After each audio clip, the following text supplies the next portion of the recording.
জায়গায় আমরা শ্যুট করছিলাম, সেখানে ক্যামেরার পেছনে প্রায় 2-2,500 লোক। Embarrassing at moments, but at the end of the day I know this film will give me a lot of শুধুমাত্র শাকিব খানের জন্যই তুফান সিনেমা যুক্ত হয়েছেন ওপার বাংলার গুণী অভিনেতা যিশু সেনগুপ্ত। আপনারা সকলেই জানেন বর্তমানে বাংলা সিনেমায় বেশ একটা দেখা যায় না হালের এই গুণী অভিনেতা যিশু সেনগুপ্তকে, কারণ বর্তমান সময়ে যিশু সেনগুপ্ত বিভিন্ন তামিল এবং হিন্দি সিনেমায় ভিলেনের চরিত্রে অভিনয় করছেন, আর বর্তমানে বিশ্বব্যাপী সাউথের সিনেমা সবচেয়ে বেশি এগিয়ে। তাই সাউথের মতো এত বড় ইন্ডাস্ট্রি রেখে বাংলা সিনেমায় কাজ করাটা এতটা সহজ নয়। কিন্তু এই বিষয়ে যিশু সেনগুপ্ত অনেকগুলো কথাই ক্লিয়ার করেছেন। সম্প্রতি তিনি জানিয়েছেন দীর্ঘদিন ধরে বাংলা সিনেমার জন্য অনেকগুলো অফার পেয়ে আসছেন তিনি, কিন্তু ছবিগুলোর স্ক্রিপ্ট পড়ার পরে তার ওই ছবিগুলোতে কাজ করার কোনো ইচ্ছাই ছিল না।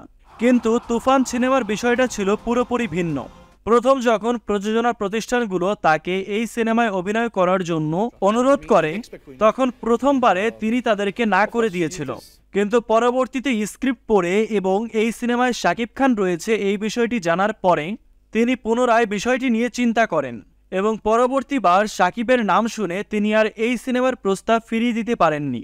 তিনি যে তুফান সিনেমায় অভিনয় করছেন তা নাকি শুধুমাত্র শাকিব খানের জন্যই। যদি এই সিনেমায় শাকিব ব্যতীত অন্য কোনো হিরো অভিনয় করত, তাহলে তিনি হয়তো কখনোই সাউথের সিনেমা রেখে বাংলা সিনেমায় অভিনয় করার জন্য ফিরতেন না। যিশু সেনগুপ্তের এমন মন্তব্যের পরে সহজেই অনুমান করা যায় শুধুমাত্র সুপারস্টার শাকিব খানের জন্যই তিনি এই সিনেমাটি করতে রাজি হয়েছেন। এখন শেষ পর্যন্ত দেখার বিষয় হচ্ছে তুফান সিনেমায় শাকিব খান এবং যিশু সেনগুপ্ত কতটা ভক্তদের মনের আশা পূরণ করতে পারেন।